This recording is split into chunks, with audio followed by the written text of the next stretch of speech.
I think many people don't know how publicity works on a step-by-step process. How does publicity work, Christina, step by step, if you gave us the Reader's Digest version? Yeah. So everybody wants a magic pill, right? You want to know quick and easy how to do it. So I copied Alex here and I made a little card. So there you go. This is how publicity works. You want to be newsworthy, you need a great hook, and you need to have the right journalist. And with those three, parts of the triangle, it works over and over and over again. It's just learning. Hang on a second. I want to see that card again, because now you're giving me inadequacy issues. I've never seen such perfect printing in my life. Was that computer generated, or was that a Christina print? What is that? That's my husband, because I have terrible handwriting and you wouldn't have been able to read it. Okay, now I just offended your husband in advance, so I apologize. What's his name?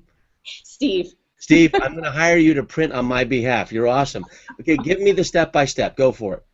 Okay, so you want to make yourself newsworthy, and there's lots of, you just have to be creative. You can use seasonality.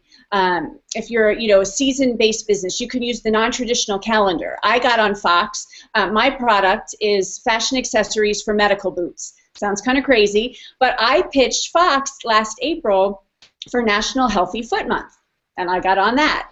Another colleague of mine pitched, he wrote a book about honesty, and on National Honesty Day, he pitched Fox Business. So it's just kind of getting creative. Another great way to get, especially local exposure, is when the laws change every January and July. If your business has anything to do with those new laws, create a story around it, and then you want the journalists to read it. So in order for them to even read your newsworthy idea, you've got to hook them in. You've got to have a good hook.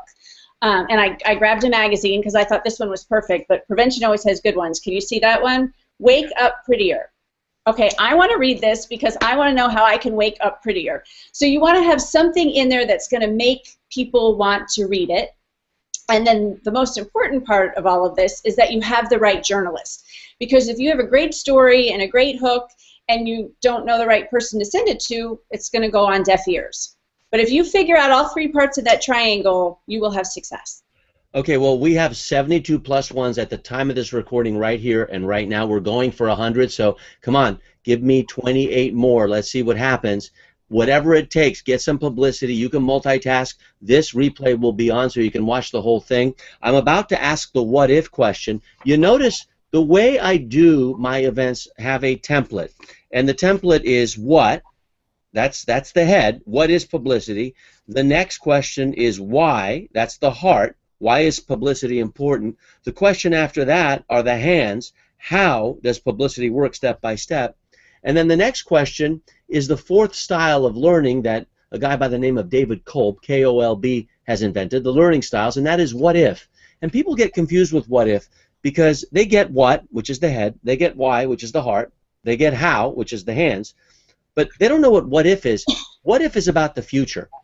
What if is about humanity. So head, heart, hands, and humanity. That's the memory device I use on stage. Head, heart, hands, and humanity. What if you added publicity to your marketing mix? What would your life look like? Ask yourself, well, what if I added publicity, free publicity, to my marketing mix? What would life look like for me 30 days from now, 90 days from now, 1 year from now? I'm not talking about thinking about it, feeling about it. I'm talking about actually doing it, doing the rituals.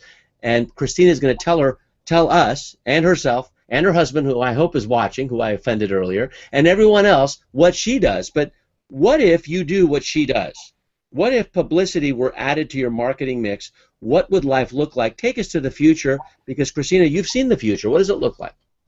I have, and a lot of people think you can't see results in 30 days.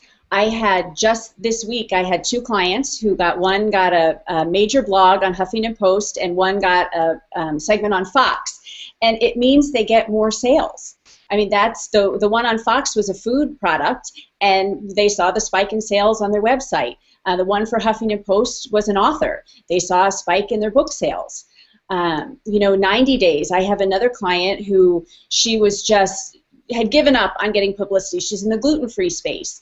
And we kind of rebranded her and put her out there as the face of gluten-free. Within 90 days, she had 2 appearances on the Dr. Oz show. One was a 12-minute segment. Now she has her, big people in her industry coming to her, paying her to come to their events to speak. She has sponsorship deals, 5 figures, high 5 figures, for people wanting to be affiliated with her because she's getting so much media exposure. So just all these little bits. It's customers finding you. It's again, that credibility. You can charge more money. It's, if you want to speak, it's actually getting paid to speak because you're now a guru in your industry because the media says you're a guru in your industry.